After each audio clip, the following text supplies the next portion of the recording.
సౌభాగ్య marriage bureau కార్యక్రమానికి స్వాగతం. శ్రీ సౌభాగ్య marriage bureau doctor శ్రీమతి కొనాల భాగ్యలక్ష్మి రెడ్డి గారు ఎక్స్ తెలంగాణ మ్యారేజ్ బ్యూరో ప్రెసిడెంట్గా కూడా వర్క్ చేశారు. అలాగే ఈవిడ అన్ని వర్ముల వారికి కూడాను వివాహ సంబంధాలను కుదుర్చుతూ ఉంటారు. అలాగే 16 సంవత్సరాలుగా పనిచేస్తున్న ఏకైక సంస్థ శ్రీ సౌభాగ్య మ్యారేజ్ బ్యూరో. వెంటనే సంప్రదించండి. అలాగే వీరికి సంబంధించినటువంటి వాట్సాప్ నెంబర్లు కూడా స్క్రీన్ పైన స్క్రోల్ అవుతూ ఉంటాయి. స్వయంగా మాట్లాడతారు. మీకు సంబంధించి మీకు ఖచ్చితంగా మీ ఇంట్లో ఆవిడని కన్సల్ట్ అయ్యాక మీ ఇంట్లో ఖచ్చితంగా కూడా మీకు ఒక శుభకార్యం అయితే ఖచ్చితంగా జరుగుతుందని కూడా నేను నమ్మకంగా చెప్తున్నాను. అలాగే మ్యామ్ మనతో పాటు స్టూడియోలో ఉన్నారు. వారితో మరిన్ని వివరాలు అడిగి ఆవిడ మాటలను తెలుసుకుందాం. ముందుగా నమస్తే అమ్మ. నమస్తే అమ్మా. ఫస్ట్ ఒక శ్లోకంతో స్టార్ట్ చేద్దాం. తప్పనిసరిగా. శుక్లాంబరధరం విష్ణుం శశివర్ణం చతుర్భుజం ప్రసన్న వదనం ఛాయే సర్వ విఘ్నోపశాంతయే. ఓం గం గణపతే నమః. మంచి స్టార్ట్ చేస్తాం. అలాగే ఫస్ట్ మనం కార్యక్రమానికి వెళ్ళే ముందు యథావిధిగా మనకు సంబంధించి మీ దగ్గర ఏ ప్రొఫైల్స్ గురించి ఒకసారి చెక్ చేద్దాం. తప్పనిసరిగానమ్మా. కొన్ని తీసుకొచ్చాను అర్జెంట్ ప్రొఫైల్స్. డెఫినెట్గా మనం చదువుకుందాం. ఇప్పుడు ఈరోజు కాపు క్యాస్ట్ స్పెషల్ తీసుకొస్తా. 28 సంవత్సరాల అబ్బాయి, 5'10" హైటు, ఎంటెక్ చేసి 10 lakhs లో ఉన్నటువంటి ప్యాకేజ్లో ఉన్నటువంటి అబ్బాయికి వెల్ సెటిల్డ్ వధువు కావాలి. అదేవిధంగా 27 సంవత్సరాల అబ్బాయి, 5'10" హైటు, బీటెక్, ఈ అబ్బాయి కూడా కాపు కేస్టే, 18 లక్షల ప్యాకేజీలో ఉన్నాడు, వెల్ సెటిల్డ్, ఈ అబ్బాయికి కూడా తగినటువంటి వధువు కావాలి. 26 సంవత్సరాలు వయస్సు అబ్బాయి, కాపు క్యాస్టు, ఈ అబ్బాయి కూడా 6'1" హైటు, బిజినెస్ పీపుల్ వీళ్ళు, ఒక 30 కోట్ల ఆస్తి ఉంది. ఈ అబ్బాయికి కూడా టర్న్ ఓవర్ కూడా ఒక 20 CR వరకు టర్న్ ఓవర్ అవుతుంది బిజినెస్లో. ఈ విధంగా మీరు ఎవరైనా సరే బిజినెస్ పీపుల్ ఇష్టమైతే కనుక సంప్రదించవచ్చు. అదేవిధంగా కాపు అమ్మాయిల గురించి చెప్పుకోవాలంటే కనుక 5'4" హైటు, బీటెక్, 28 సంవత్సరాలు, ఈ అమ్మాయికి తగినటువంటి వరుడు కావాలి. ఈ అమ్మాయి మంచి ప్యాకేజీలో ఉంది, 15 lakhs ప్యాకేజీలో ఉంది. ఈ అమ్మాయికి కూడా 3 కోట్ల ప్రాపర్టీ ఉంది. అలాగే మీరు ఎప్పుడు తీసుకొచ్చిన మంచి ప్రొఫైల్స్ తీసుకొస్తూ ఉంటారు. అలాగే చిన్న ప్రొఫైల్స్ నుంచి పెద్ద ప్రొఫైల్స్ వరకు కూడా బిజినెస్, ఇప్పుడు మీరు చెప్పిన వాటిలో కొన్ని బిజినెస్కి సంబంధించి కూడా ప్రొఫైల్స్ ఉన్నాయి. సో అన్ని వాళ్ళు కూడా అంటే ఇది ఇప్పుడు మేము ఎక్కడికి వెళ్తే అయ్యో మాకు దొరకదేమో అని కూడా అనుకోకుండా కూడా చిన్న వాళ్ళు నార్మల్గా ఒక ఉద్యోగం చేసుకునే వాళ్ళు కూడా వెళ్ళినా కూడా ఖచ్చితంగా మీకైతే మీ ఇంట్లో ఖచ్చితంగా శుభకార్యం అయితే జరుగుతుంది, దానికి మాత్రం గ్యారంటీ. అండ్ అలాగే మనం ఒక రేపు ఏకాదశి ఉంది, దానికి సంబంధించి ఏవైనా విషయాలు మీ మాట? ఓకే, డెఫినెట్గానమ్మా. రేపు కామదా ఏకాదశి అంటారు. ఈ కామదా ఏకాదశి రోజున వివాహం కానటువంటి వాళ్ళు ఎవరైతే ఇంట్లో ఉంటారో వాళ్ళ తల్లిదండ్రులు కానీ పిల్లలు కానీ, పిల్లలకి అంత భక్తి శ్రద్ధలు మాదిరిగా ఉంటాయి కాబట్టి పెద్దవాళ్ళు తప్పనిసరిగా లక్ష్మీనారాయణని కొలచి పూజించి వాళ్ళు చక్కగా లక్ష్మీ అష్టోత్తరం, విష్ణు అష్టోత్తరం రెండు కూడా పారాయణ చేసుకొని పూజించినట్లయితే ఏ కోరిక కోరుకున్నా సరే ఆ కోరిక సిద్ధించేటటువంటి ఏకాదశి రేపు. అండ్ అలాగే ఇప్పుడు కొన్నిసార్లు మనం చూస్తూ ఉంటాం, సంబంధం కుదిరిపోతుంది, అన్నీ అనుకుంటారు, అన్నీ అయిపోతాయి, లాస్ట్ చివరి వరకు వచ్చి ఆగిపోతుంది. అలా ఎందుకు జరుగుతూ ఉంటాయి అసలు? అంటే కొంతమందికి జాతకాలలో కొన్ని ప్రాబ్లమ్స్ ఉంటాయమ్మా. అసలు జ్యోతిష శాస్త్ర ప్రకారం కూడా జాతక విశ్లేషణ చేసినప్పుడు దగ్గరగా వచ్చి ఆగిపోతున్నాయంటే ఒకవేళ శని దోషాలు అయి ఉండొచ్చు, లేకపోతే రాహుకేతువుల కాలసర్ప దోషం అయి ఉండొచ్చు, కుజదోషం అయి ఉండొచ్చు. అలాగ కారణాలు ఏమిటంటే జాతక చక్ర పరిశీలన అనంతరం ఆ రెమెడీస్ చేసుకుంటే డెఫినెట్గా వాళ్ళు విన్ అవుతారు. అండ్ అలాగే నాకు చిన్న డౌట్, ఇప్పుడు ఇలా ఆగిపోతూ ఉంటాయి, కొన్నిసార్లు జరగలేని సంఘటనలు కూడా జరుగుతూ ఉంటాయి. పెళ్ళిళ్ళు వాళ్ళిద్దరూ నిశ్చితార్థం అయ్యాక కావచ్చు, పెళ్లి దగ్గర పడుతున్నప్పుడు, అంటే వీళ్ళ ప్రభావం దానిపైన అలా ఉంటుందంట. అంటే ముహూర్తం ఉంటుంది కదమ్మా, అందుకనే ముహూర్త శుభముహూర్తే సావధాన శుభలగ్నే సావధాన అని మంత్రాలు చదువుతారు. అంటే అలాంటి శుభముహూర్తం చక్కగా నిర్ణయించేటప్పుడు కూడా పెళ్ళికి కానీ దేనికైనా ముహూర్తం శుభముహూర్తం అంటారు. అది పెట్టినప్పుడు అంటే 48 నిమిషాలు ఉంటుంది ఆ ముహూర్త సమయం, అంటే మంచి టైము. ఆ టైంలో మనము జీలకర్ర బెల్లం పుస్తి ముడేయడం కూడా అయిపోవాలి. అది మనము కాస్త ఇంచుమించు సప్తమంలో కానీ అష్టమంలో కానీ ఎవరి దృష్టులైనా పాపగ్రహ దృష్టులు కానీ లేకపోతే గురు బలం లేకుండా ముహూర్తాలు గబక్కన నిర్ణయించిన ఇలాంటివన్నీ జరుగుతుంటాయి. ఓకే, అంటే ఇప్పుడు మనం వివాహానికి సంబంధించి తీసుకొచ్చేటప్పుడు నక్షత్రం ముఖ్యంగా చూసా లేకపోతే లగ్నం చూసా, దేని చూసా? అంటే నక్షత్రాన్ని బట్టి మీ యొక్క నక్షత్రాన్ని బట్టి ఫలానా రాశి మీదే అని తెలుస్తుంది. మరి లగ్న బలం ఒకటి ఉంటుంది కదా, లగ్న బలం అంటే తనుభావం అంటారు, అంటే శరీర భావం. ఈ శరీర భావానికి మరి అవతల వాళ్ళ యొక్క ఇద్దరికీ కూడా గ్రహమైత్రి అంటాం కదా, ఆ గ్రహమైత్రి కలవాలంటే లగ్నాత్తు కూడా చూడాలి, చంద్రాత్తు కూడా చూడాలి. అప్పుడు జాతక విశ్లేషణలో వాళ్ళిద్దరికీ కూడా 100 సంవత్సరాల జీవితం. కనీసం ఒక 20 ఏళ్ళైనా సరే వీళ్ళకి ఏ ఏ గ్రహాలు జరుగుతాయి, ఆ గ్రహాల వలన వీళ్ళిద్దరూ సుఖంగా ఉంటారా, లేకపోతే ఏమన్నా కష్టపడతారా. పోనీ ఒకళ్ళు కొంచెం కష్టపడినా ఒకళ్ళు బాగా సుఖపడితే ఈ కష్టం పెద్దగా అనిపించదు కదా. అప్పుడు భర్త బాగున్నాడు అనుకోండి, భార్యకు చిన్నగా కొంచెం ప్రాబ్లం ఉంది, ఏ శని ప్రభావం ఉంది, పర్వాలేదు లాగించేస్తారు కాపురం. అలాగే భార్యది శుక్రమహాదశలో ఉందనుకోండి, ఆ అబ్బాయి కొంచెం అటు ఇటుగా ఉన్నా ఈ అమ్మాయి దశకు పట్టుబట్టి ఈ అమ్మాయి భోగభాగ్యాలు అనుభవించాలి. అలా కూడా మనము జాతక విశ్లేషణ చేయొచ్చు. అండ్ అలాగే మీ గురించి ఒకసారి, ఎందుకంటే 16 ఏళ్ళుగా మీరు ఇది అంటే ఏకైక సంస్థగా కూడా చెప్తున్నారు, దీనికి సంబంధించి కూడా ఎలా స్టార్ట్ చేశారు, ఏంటి అసలు? ఇది మా బాబా గారి డివోటీ, నేను సత్యసాయి బాబా వారి ఆయన ఆశీస్సులతో స్టార్ట్ చేయడం జరిగింది. ఈ 16 సంవత్సరాల్లోనే ఆయన మొట్టమొదటి మ్యారేజ్ కూడా పిల్లని తీసుకెళ్ళి అక్కడ పెడితే ఆ స్వామివారు బ్లెస్ చేయడం జరిగింది. ఆయన బ్లెస్సింగ్స్ తోటి ఇవాళ వరకు కూడా సౌభాగ్య మ్యారేజ్ బ్యూరో ఏనాడు కూడా మనము ఎక్కడా కూడా అబద్ధం చెప్పలా, ఏ విధంగానే కూడా నిజాయితీగానే ముందుకు నడుస్తున్నాం. సత్యం నాస్తి పరోధర్మ అనేది మాత్రం విశ్వసిస్తా. అందువల్ల మన ఆఫీసులు కూడా ఈ రోజున ఇంత చక్కగా సాగడానికి కారణం మన నిజాయితీయే. అండ్ ఇందులో కూడా మెచ్చుకోవాల్సి అంటే ఉమెన్స్ మనం చాలా తక్కువగా చూస్తూ ఉంటాం, ఎందుకంటే ఎక్కువగా పురుషులు ఈ పండితానికి సంబంధించి కావచ్చు, ఇలాంటి మ్యారేజ్ ఇష్యూస్లో కూడాను ఇలా కన్సల్టెంట్స్ కూడా అబ్బాయిలు మనం ఎక్కువగా చూస్తుంటాం. మీరు 16 సంవత్సరాలుగా ఒక్కరిలా నెట్టుకొస్తూ ఉంటారు, చాలా గ్రేట్ అసలు. ఆ విషయంలో గ్రేట్ ఏం లేదమ్మా, మనం ఏదైనా సరే ఇష్టపడిన దాన్ని కష్టం అనుకోకుండా ఇష్టపడే చెయ్యాలి. కష్టం అనుకుంటే ఏది చేయలేము, సాధించలేనిది ఏమీ లేదు అంటూ ఉంటారు కదా. స్త్రీలు కూడా పురుషుల్లో సమానం అంటూ ఉంటారు. కానీ మెయిన్ ఏంటంటే మన నమ్రతాభావం, మన యొక్క పేషెన్స్, వీటిలన్నింటికి కూడా మంచి పునాది. డిటర్మినేషన్, డెడికేషన్, డిసిప్లిన్, ఆ 3 పట్టుకుంటే మనం ఆయుధాలుగా రాణిస్తాం. అండ్ అలాగే మీరు ఇంతకుముందు మాట్లాడేటప్పుడు గ్రహమైత్రి అని ఒకటి అసలు గ్రహమైత్రి అంటే ఏంటండి? అసలు గ్రహమైత్రి అంటే ఏంటంటే, ఇప్పుడు సపోజు రవికి శని భగవానుడు కొడుకవుతాడు, కానీ వాళ్ళిద్దరికీ పడదు. అందువల్ల రవికి సంబంధించిన నక్షత్రాల వాళ్ళకి, శనికి సంబంధించిన నక్షత్రాల వాళ్ళకి కొంచెం ఇబ్బందులు ఉంటాయి. అందువల్ల ఈ యొక్క పొంతనలో అది కూడా చూస్తాం, నక్షత్రాత్తు. అదేవిధంగా లగ్నాత్తు కూడా చూస్తాం. అంటే ఏమిటి, ఇప్పుడు మీరిద్దరూ దెబ్బలాడుకుంటారు అని తెలిసి మీ ఇద్దరికి కట్టబడితే ఆ తర్వాత రిజల్ట్ ఏంటి, ఆ విధంగా అన్నమాట. కొన్ని ప్రొఫైల్ చెప్పుకుందామా? రైట్. ఇప్పుడు కాపు క్యాస్ట్ అయింది. బ్రాహ్మణ్ క్యాస్ట్లో 30 సంవత్సరాలు, 5'7" హైటు, బీటెక్ సాఫ్ట్వేర్, బొంబాయిలో పనిచేస్తున్నాడు, 15 లక్షల జీతంలో ఉన్నాడు. ఈ అబ్బాయికి వెల్ సెటిల్డ్, తగినటువంటి వధువు కావాలి. ఆర్యవైశ్య క్యాస్ట్ 30 సంవత్సరాలు, 5'8" హైటు, హైదరాబాద్లోనే 15 లక్షల జీతంలో ఉన్నాడు, వెల్ సెటిల్డ్. ఈ అబ్బాయికి తగినటువంటి వధువు కావాలి. రెడ్డి క్యాస్ట్ 30 సంవత్సరాలు, బీటెక్ చేసి ఎంఎస్ చేసి ఈయన కెనడాలో బిజినెస్ చేస్తున్నాడు, 100K వస్తుంది, 10 కోట్ల ఆస్తి ఉంది. కెనడా వెళ్ళడానికి ఇష్టపడేటటువంటి రెడ్డి క్యాస్ట్ వధువు కావాలి. రెడ్డి క్యాస్ట్ 27 సంవత్సరాలు, 5'9" హైటు, బీటెక్ సాఫ్ట్వేర్, బెంగళూరులో పనిచేస్తున్నాడు. ఈయన 14 లక్షల జీతంలో ఉన్నాడు, వెల్ సెటిల్డ్, 20 కోట్ల ఆస్తి ఉంది. అబ్బాయికి తగినటువంటి వధువు కావాలి. కమ్మ క్యాస్ట్ 29 సంవత్సరాలు, 5'11" హైటు, చార్టర్ అకౌంటెంట్. ఈయన 16 లక్షల జీతంలో ఉన్నాడు, వెనకాల కూడా 15 కోట్ల ప్రాపర్టీ ఉంది. కమ్మ క్యాస్ట్లో వెల్ సెటిల్డ్ వధువు కావాలి.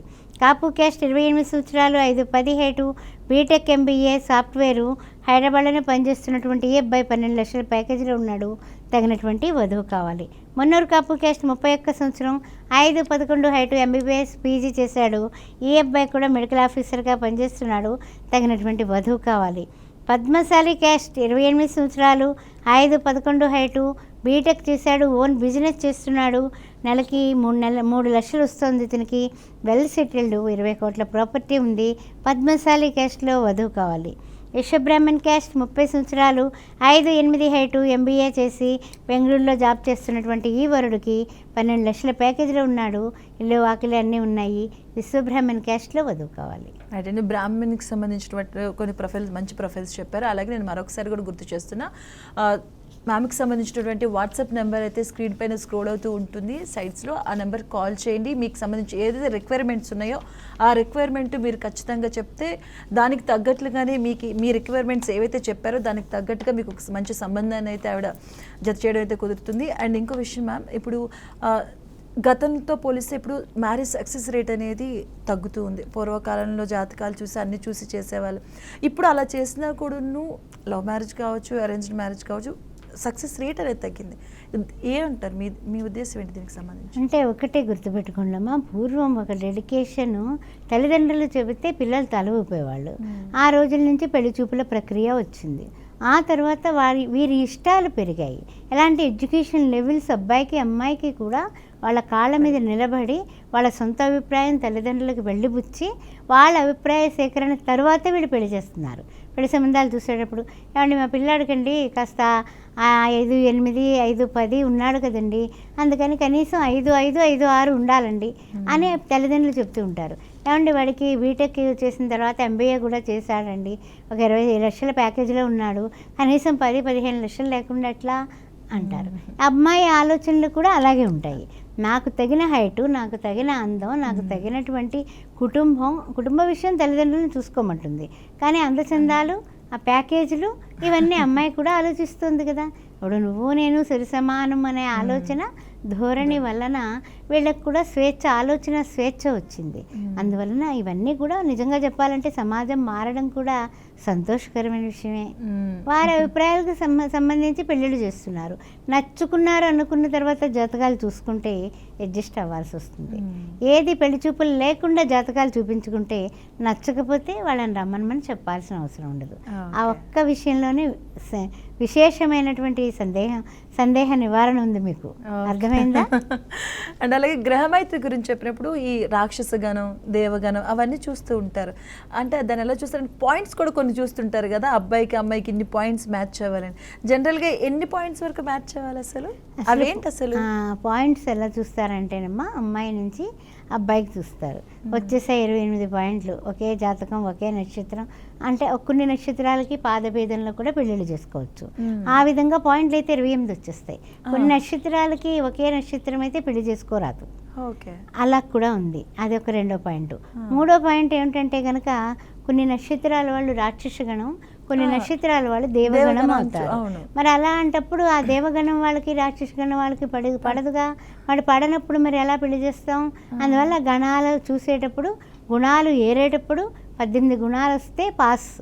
అంటే మన రాష్ట్రపతి ముద్ర అన్నట్టు అది పాస్ అయిపోతాం. కానీ అది ఆ పాస్ అవ్వడానికి ఇన్ని గుణాలు రావన్నమాట. అందువల్ల రాకపోతే మరి ఎలా 17 వచ్చాయి. మరి ఒక్కటి ఎక్కడి నుంచి తెస్తాం? ఎక్కడి నుంచైనా తెచ్చుకునేది కాదు. మరి అందుకని ఏంటంటే ఆ సంబంధం ఆపేస్తూ ఉంటారు. దానికంటే కూడానమ్మా ఈ గుణాలు 18 వచ్చినా కూడా కొంతమందికి ఈ విభేదాలు వస్తే, పరస్పర విభేదాలు ఈ గణాల విషయంలోనూ, నాడీ మైత్రి లేకపోవడము, గ్రహమైత్రి లేకపోవడము, లేకపోతే పొంతనలో కొన్ని విషయాల్లో తారాబలం పడకపోవడం. నైదన తార వచ్చిందనుకోండి తారాబలంలో, అప్పుడు కంపల్సరీ వాళ్ళిద్దరికీ గొడవలు, లేకపోతే చికాకులు, ఇంకా లేకపోతే విడాకుల దాకా వెళ్ళిపోతారు. మరి 5వ తార ప్రత్యేక తార వచ్చిందనుకోండి దెబ్బలాడుకుంటూ ఉంటారనమాట. వాళ్ళది ఎప్పుడు వినడమే మనం. ఆ తర్వాత 3వ తార విపత్తు తార వచ్చిందనుకోండి, కాసేపు ముక్కు ముడుచుకొని కాసేపు మాట్లాడుకుని అలా ఏదో నడిపిస్తూ ఉంటారు. అందువల్ల 2వ తార సంపత్ తార రావాలి, 6వ తార సాధన తార రావాలి, 8వ తార మిత్ర తార రావాలి, 9వ తార అతి మిత్ర తార కూడా శ్రేష్టం. ఓకే. అండ్ ఇక్కడ కొంచెం అవుట్ ఆఫ్ బాక్స్లో వెళ్ళి అడుగుతున్నాను, ఎందుకంటే చాలామంది ఇద్దరు మనసులు ఇప్పుడున్న టైం పీరియడ్కి సంబంధించి ఇద్దరు వ్యక్తులు మనసులు కలిస్తే చాలు జాతకాలు కుదరాల అవసరం అవన్నీ లేదు, మా ఇద్దరం ఒక దూరంతో ఉంటున్నాం, మేము సరి సమానంగా ఆలోచించుకుంటున్నాం, మాకు చాలు ఇవన్నీ మేము చూడం అని, ఇవన్నీ అవసరం లేదు, పట్టించుకోరు, మన ఇద్దరం ఒక తాటిపైన ఉంటే కదా అలా చేసుకున్న వాళ్ళు కూడా ఉంటున్నారు. అలాంటి వాళ్ళకి మీరు ఏం చెప్తారు అసలు? ఇవన్నీ పట్టించుకోము అనే వాళ్ళకి శుభకరంగా ముందుకు వెళ్ళమని చెప్తాను. అంతే కదమ్మా. అప్పుడు పట్టించుకుంటే భయాలు ఉంటాయి, పట్టించుకుంటే టెన్షన్స్ పడతారు. ఏది పట్టించుకోవట్లేదు, ఓకే శుభం, భగవంతుడు ఉన్నాడు, మంచిగా మీరు బాగుండాలి అని కోరుకునే వాళ్ళలో పాజిటివ్ ఎనర్జీస్. అంతేగాని నేను పట్టించుకుంటామండి, మా ఇద్దరికి పడలేదండి, చూస్తేనేమో 3 జ్యేష్ఠలు అయింది, ఆ 3 జ్యేష్ఠలకి పెళ్లి కాకూడదంట కదా. రోజు ఏదో ఒక ఫోన్ ఏదో పక్క నుంచి జ్యోతిషానికి సంబంధించి ఫోన్లు వస్తూనే ఉంటాయి. అంటే ఎలా అంటే ఆ అబ్బాయి అమ్మాయి కూడా ఇంటికి తొలిచూరు. అది కాకుండా ఒకరిది జ్యేష్ఠ నక్షత్రం. మరి ఆ 3 జ్యేష్ఠలు అయిపోయినాయి కదా. ఇప్పుడైతే ఈ సంవత్సరం అయితే జ్యేష్ఠ మాసంలో ముహూర్తాలు లేవు. కానీ ప్రతి సంవత్సరం మరి జ్యేష్ఠ మాసంలో ముహూర్తాలు ఉంటాయి కదా, అప్పుడు ఆ జ్యేష్ఠులకి జ్యేష్ఠ మాసంలో చేసినా తిరిగి జ్యేష్ఠ అయిపోతుంది. జ్యేష్ఠ నక్షత్రం ఉండి అబ్బాయి ఇంట్లో మొదటి వ్యక్తి అయినా కూడా అమ్మాయి ఇంట్లో మొదటి వ్యక్తి అయినా దానికి కూడా మళ్ళీ చూస్తారా? వాళ్ళిద్దరూ జ్యేష్ఠులు అయినప్పుడు మూడో జ్యేష్ఠ మాసం కానీ జ్యేష్ఠ నక్షత్రం కానీ కాకూడదు. ఓకే, ఇవన్నీ పరిగణలోకి తీసుకోండి. అలాగే మన దగ్గర ఏమైనా ప్రొఫైల్స్ ఇప్పుడు ఒక దగ్గర ఒకవేళ మన సౌభాగ్య మ్యారేజ్ బ్యూరో కన్సల్టెంట్కి రావాలి అంటే ఏ అంశాలు మీరు పరిగణలోకి తీసుకుంటారు? అసలు ఏం లేదండి, ఎడ్యుకేషన్ లెవెల్స్ బాగుండాలి. Okay, minimum degree. అమ్మాయిలు అయితే ఇంటర్ అయినా డిగ్రీ అయినా ఓకే, కానీ అబ్బాయిలు అయితే కనుక డిగ్రీ పీజీ అందరూ అమ్మాయిలు అన్నీ చదివేస్తున్నారు. బాగా మంచి మంచి సంబంధాలు ఉంటున్నాయి. వాళ్ళందరూ విద్య అనేటటువంటి దానికి పెద్దపీట వేస్తున్నారు. పెద్ద పెద్ద జీతాల్లో ఉంటున్నారు. ఏం చేస్తాం మరి అలాంటి వాళ్ళకి అలాంటి మ్యాచెస్ చెప్పాలి కదా. కొన్ని ప్రొఫైల్స్ చేద్దాం. Reddy caste 5'4" height, BTech software, యూఎస్లో ఉంది పిల్ల, 200K వస్తుంది, 20 కోట్ల ప్రాపర్టీ ఉంది, తగినటువంటి వరుడు కావాలి. రెడ్డి క్యాస్ట్ 26 సంవత్సరాలు, 5'5" హైటు, బీటెక్ సాఫ్ట్వేర్, హైదరాబాద్లోనే 11 లక్షల జీతంలో ఉంది పాప, తగినటువంటి వరుడు కావాలి. అదేవిధంగా బ్రాహ్మణ్ క్యాస్ట్ 24 సంవత్సరాలు, 5'5" హైటు, బీటెక్ సాఫ్ట్వేర్, హైదరాబాద్లోనే 9 లక్షల జీతంలో ఉన్నటువంటి ఈఎంఐకి తగినటువంటి వరుడు కావాలి. ఆర్యవైశ్య క్యాస్ట్ 26 సంవత్సరాలు, 5'3" హైటు, బీటెక్ సాఫ్ట్వేర్, 13 లక్షల జీతంలో ఉన్నటువంటి ఈఎంఐకి తగినటువంటి వరుడు కావాలి. కమ్మ క్యాస్ట్ 24 సంవత్సరాలు, 5'5" హైటు, బీటెక్ సాఫ్ట్వేర్, బెంగళూరులోనే 19 లక్షల జీతంలో ఉంది. ఈ పాపకి వెనకాల 10 కోట్ల ఆస్తి ఉంది, తగినటువంటి అబ్బాయి కావాలి. కాపు క్యాస్ట్ 24 సంవత్సరాలు, 5'6" హైటు, బీటెక్, బెంగళూరులో 9 లక్షల ప్యాకేజీలో ఉన్నటువంటి ఈ పాపకి వెనకాల 3 CR ప్రాపర్టీ ఉంది, తగినటువంటి వరుడు కావాలి. మున్నూరు కాపు క్యాస్ట్ 24 సంవత్సరాలు, 5'5" హైటు, బీటెక్ ఎంఎస్, యూఎస్లో 1 CR ఉంది వస్తుంది అమ్మాయికి సంవత్సరానికి. ఈ అమ్మాయికి 20 కోట్ల ప్రాపర్టీ ఉంది. కులాంతర వివాహానికి కూడా వీళ్ళు రెడీ. అందువల్ల ఎవరైనా సరే యూఎస్లో ఉన్నటువంటి వాళ్ళు క్యాస్ట్ నెంబర్ చూసేవాళ్ళు ఎనీ రెడ్డి, కమ్మ, కాపు, బీసీలో కానీ ఓసీలో కానీ వీళ్ళకి ఓకే.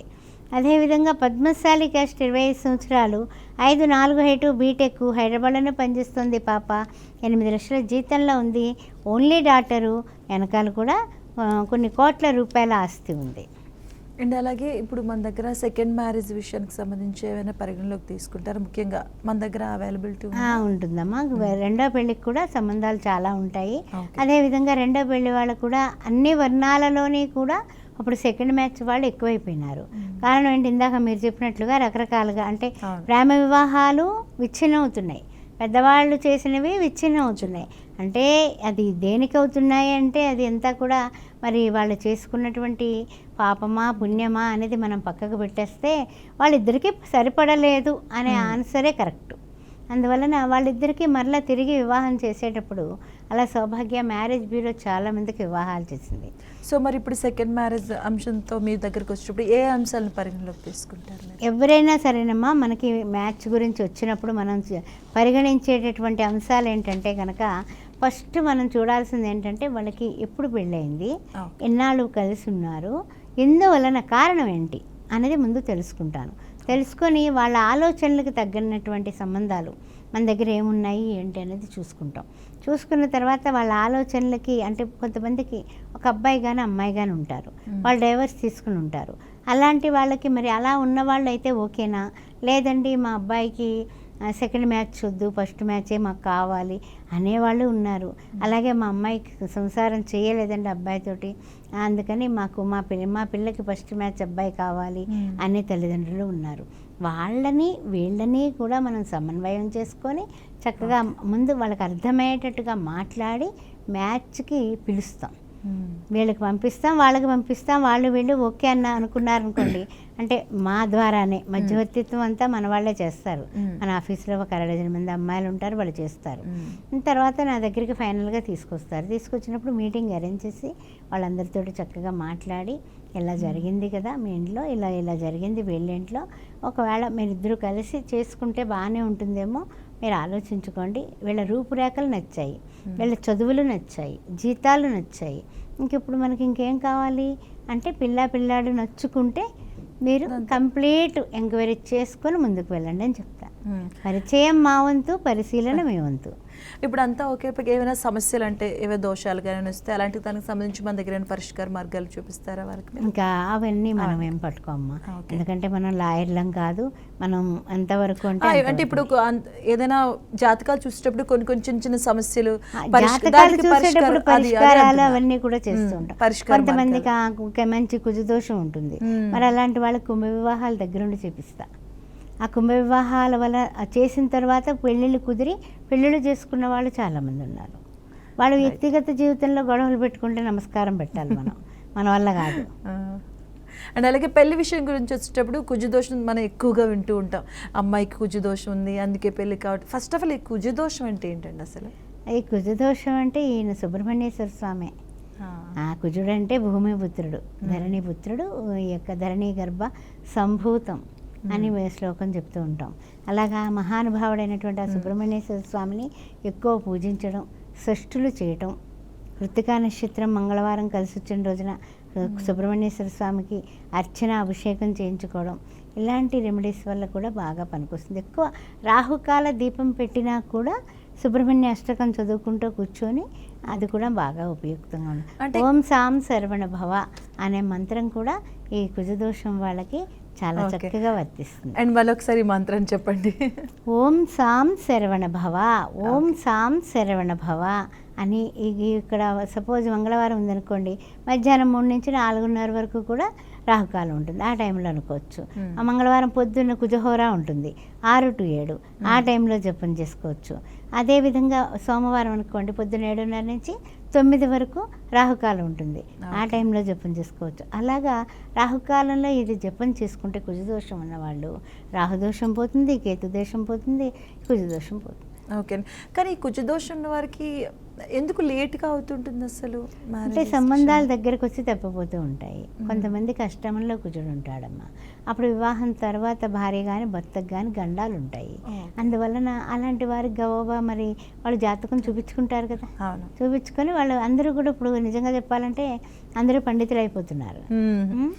చదివిన వాడే కాదు, చదివిన వాళ్ళు కూడా మంచిగా, అంటే ఏం లేదు, నాలెడ్జ్ అనేది ఒక ఓషన్, అది ఎవరైనా సరే తీసుకొని వాళ్ళు నేర్చుకోవడం కూడా చాలా మంచిదే అది. కానీ ఆ విధంగా కూడా కొంతమంది అమ్మ కుజదోషం ఉంది మాకు వద్దండి, అష్టమ కుజుడట మాకు వద్దండి అని చెప్పేస్తున్నారు. అలా ఉంటుందన్నమాట. అందువల్ల కుజదోష నివారణ చేసి ఒకసారి కుంభ వివాహం కానీ, అమ్మాయికైతే అబ్బాయికైతే కదలి వివాహం కానీ కుంభ వివాహం కానీ చేపించిన తర్వాత మీరు సంబంధం చూసుకోండి. ఆ తర్వాత ఇది చేయించారు కాబట్టి అది దోషం తగ్గి వాళ్ళ దాంపత్య జీవితం బాగుంటుంది. అండ్ కుజదోషం ఉన్న వారికి, కుజదోషం ఉన్న వారి పర్సన్కే మళ్ళీ మనం మ్యారేజ్ చేస్తారా? అంటే కుజదోషం ఉన్న వాళ్ళకి సాధారణంగా కుజదోషం ఉన్న వాళ్ళని చెయ్యాలి అని చెప్తుంది జ్యోతిష శాస్త్రం. ఎందువల్ల అంటే కనుక మీరు భోజనం చేయడానికి కూర్చున్నారు, మీకు కడుపు పట్టినంతే తింటారు మీరు, అదేవిధంగా అవతలి వాళ్ళకి ఆకలి లేదు. అలాగే ఈ యొక్క కుజదోషం లేని వాళ్ళకి ఉన్న వాళ్ళకి తేడా ఉంటుంది. మీకు ఒకటి ఇష్టం అవుతుంది, వాళ్ళకి అది ఇష్టం ఉండదు. వాళ్ళ కోపం వస్తుంది, ఒకరికి కోపం వస్తుంది, ఒకరికేమో చిరాకు వస్తుంది. అప్పుడు ఇద్దరు గొడవ ఎక్కడ ఉంటుంది?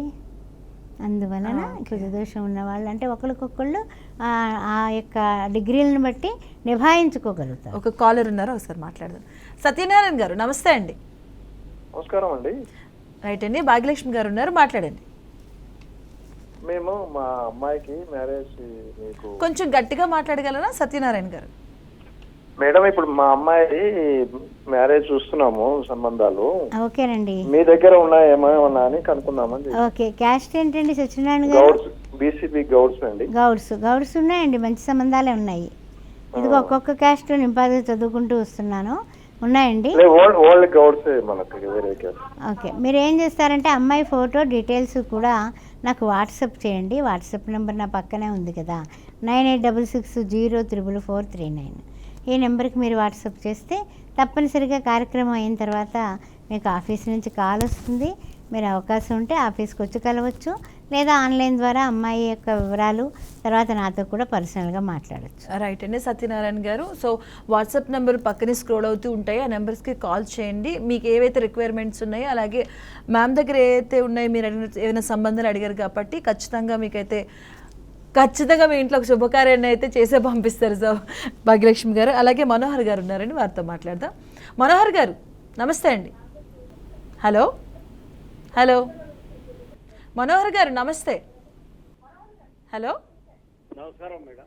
నమస్తే అండి. మీరు ఫోన్లో మాట్లాడండి, టీవీ చూసి మాట్లాడితే కాల్ కట్ అయిపోతుంది. ఓకేనా, కొంచెం గట్టిగా మాట్లాడండి.